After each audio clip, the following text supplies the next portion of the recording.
Semana passada saiu uma pesquisa que deixou o gado muito feliz.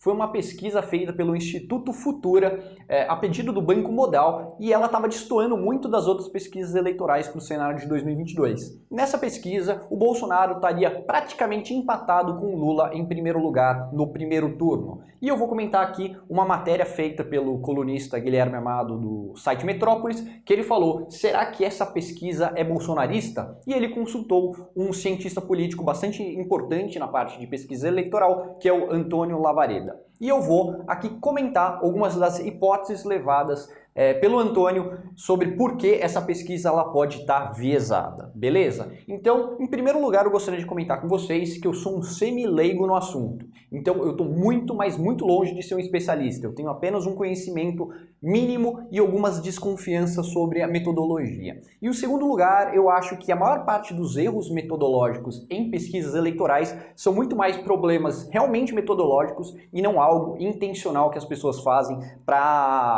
na má fé. Eu não acho que a maior parte dos erros sejam má fé. Eu acho que é problema metodológico mesmo, beleza? Mas comentando aqui o que geralmente as pesquisas eleitorais fazem, elas têm geralmente uma pergunta lá no meio da pesquisa para ver se está sendo bem representado a população de uma forma geral. E ela faz uma pergunta de afinidade ideológica, afinidade política, e ela vai fazer uma pergunta sobre recall. Então, no meio da entrevista, você pergunta lá para a pessoa quem ela votou no segundo turno na última eleição. E aqui você pode ver que o Bolsonaro teve em 2018 39% dos votos.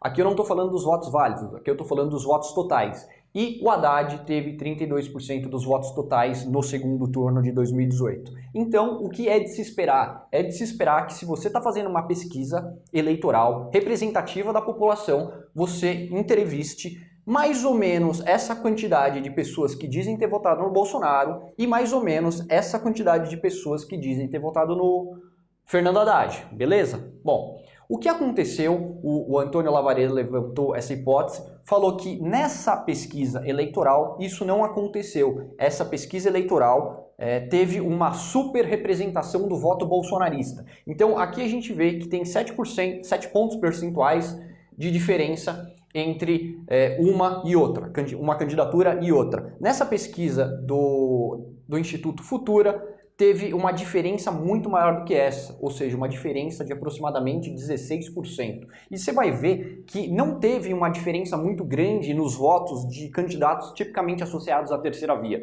Sérgio Moro, Ciro Gomes, João Dória, não teve muita diferença de voto. A grande diferença foi que o Lula estava menor e o Bolsonaro estava maior. Essa foi a coisa que chamou tanto a nossa atenção. Então, por essa metodologia, né, por esse argumento, essa pesquisa eleitoral ela estaria bastante comprometida por ela ter perguntado, querendo ou não, para muito mais pessoas que dizem ter votado no Bolsonaro do que pessoas que terem votado no Haddad, quando na verdade foi até que bastante equilibrado o segundo turno de 2018, desculpa, beleza? Então esse é o primeiro ponto que o Antônio levanta de um problema que pode ter deixado a amostra viesada. O segundo ponto é o ponto que eu acho mais interessante, que é essa pergunta aqui sobre o recall, que é feito nas pesquisas eleitorais e tem um possível problema que é isso aqui, ó. É um negócio chamado viés de consistência.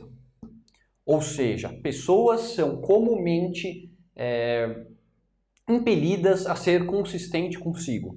Então, vou fazer uma explicação de um jeito diferente, eu já volto nesse ponto, beleza? Então, o Antônio Lavareda falou o seguinte: geralmente essa pergunta de recall ela é feita depois da pergunta sobre em quem a pessoa pretende votar. Nesse caso, o Instituto Futura teria invertido a ordem, fazendo uma coisa meio estranha. Então a pessoa ela teria respondido em quem ela votou antes de falar em quem ela vai votar. E isso daí gera um certo problema, porque a pessoa ela quer ser consistente com quem ela votou ou o que ela pensava, porque aquilo é parte da identidade dela. Então quando você pergunta para a pessoa se ela em quem ela votou, no Bolsonaro, ela vai falar, votei no Bolsonaro, e depois você pergunta, em quem você quer votar agora? Existe uma tendência maior para essa pessoa falar que vai votar no Bolsonaro por uma simples questão de consistência entre a personalidade dela do passado com o futuro, beleza? Então isso daí pode também justificar o número bastante alto que o Bolsonaro recebeu, especificamente eu achei estranho